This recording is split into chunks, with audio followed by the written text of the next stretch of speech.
I read for workshop this morning a little bit from the introduction, but this is me trying to. It's called, the chapter I'm reading is called Poor White, which is a Sherwood Anderson novel, but applies as well to the killer in this case, who was mentally challenged, mentally ill, and a victim of awful child abuse.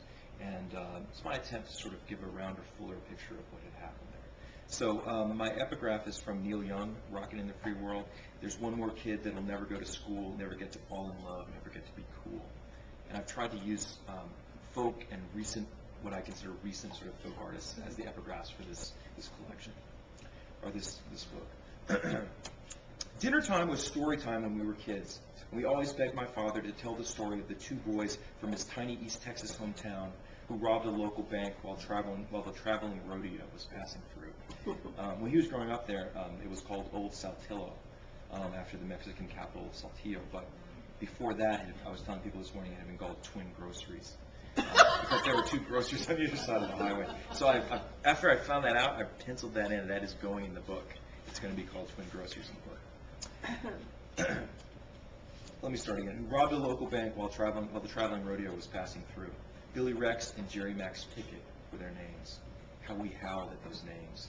The story went that Dad brought magazines to Billy Rex at the county jail after his arrest, and if the names were the setup, the punchline was what Billy said to my father when he arrived, which Dad learned to save until we caught our collective breath. Bobby, Billy Rex told my father, they done revoked my parole. We'd explode again. At first, the names couldn't have been funny to my father, who'd known so many like it in Old Saltillo. His cousins, Greenberry Griffith and Marvel Wardrop, and Welcome Jean Barnett, and his Uncle Happy and Aunt Molly, his grade school girlfriend, Eloise Goswick. He was eventually a good sport about our laughter, though I recall him saying to my mother once as he left the dinner table, "These children don't respect me." I'm afraid he was right. When I was in junior high, I respected my handsome young football coach and practically nobody else. My father seemed impossibly old to me, from a remote world, dusty and sepia-toned. My mother's supper-time stories were usually cautionary, easy to interpret. My father's, about the boy who killed a rival at a school dance over a girl's locket, or the gay schoolteacher run out of town in the night, or this one about the rodeo robbery, were more opaque, gothic. They captivate me even now. I see now there was more to the story of the Pickett boys than we could have ever understood as children. Robert Glenn Coe was born April 15, 1956 in Hickman County, Kentucky, in the far southwest corner of the state, to angry, hard-drinking sharecropper Willie Coe and his wife Annabelle. Hickman County had originally been Louisiana Purchase territory and remains the most sparsely populated and among the poorest counties in the Commonwealth. Like Carl Perkins, who grew up just below the Kentucky border in an unincorporated town in Lake County, Tennessee, or Johnny Cash, born down in the Delta in Arkansas, Coe was born to impoverished people who worked farms along the little rivers that drained west into the Mississippi, the Obion and the Deer in the Bayou de Chine.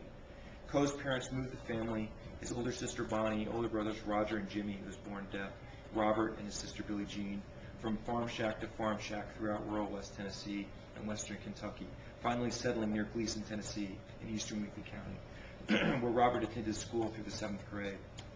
The Coe family often lived without running water or enough to eat, and the stories of abuse at Willie Monroe Coe's hand curdled the blood.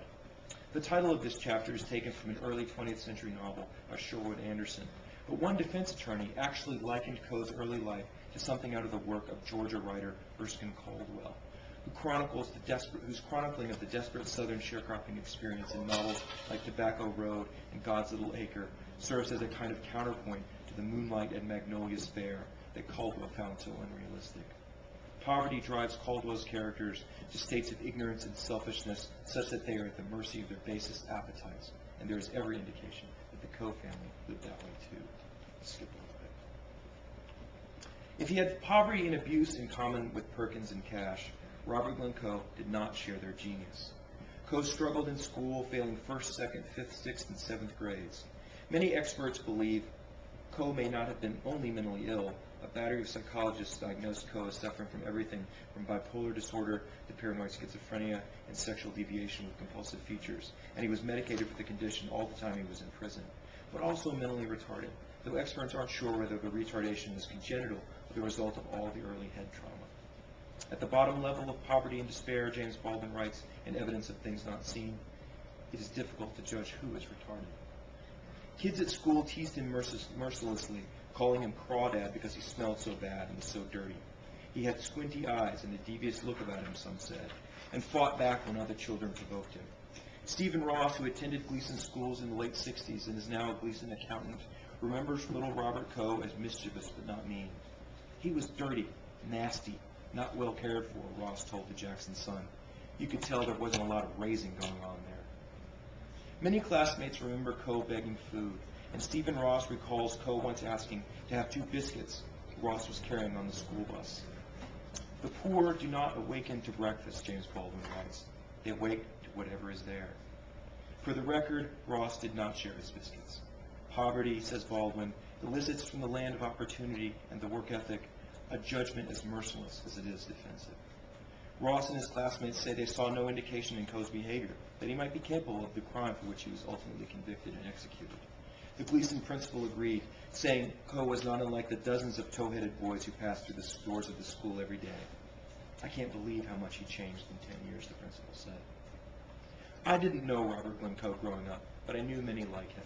My school friends lived in subdivisions with names like Scenic Hills and Glenwood and Oakwood Estates, but our house on Virginia Street, for all its proximity to the swimming pool and the ball fields, and for all our idyllic days there, was also one street over from Martin's one truly rough thoroughfare, aptly named Meek Street. Some of my brother's friends ribbed him about living so close, asking him how things were going in Meek's division.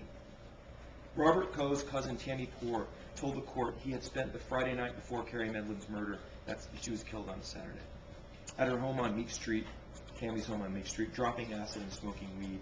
The fact made an eerie kind of sense to me when I discovered it in the transcript of the trial. Literally brought things home. Meek Street and my backyard both abutted Highway 22, which carried you out quickly to Maggie Lee's nightclub less than a mile east that was owned by Carrie Medlin's grandparents. Where many guessed Coe had bought drugs and become acquainted with the Stouts. It seems now it was our shared corner of the world, mine, Coe's, and Carrie's. Meek Street was a row of one-story shacks and trailers, vicious dogs chained in every yard, the hulls of old cars beached on grassless lawns, a cliché, the one about white Southern poverty. My brother and I took our lumps on the public basketball courts and playgrounds from rough Meek Street kids who resented our clean clothes and shiny new basketballs. We were in general mysterious. They called my father the mad scientist, though he was in fact a professor of English and was by university professor standards hardly mad, not even very eccentric.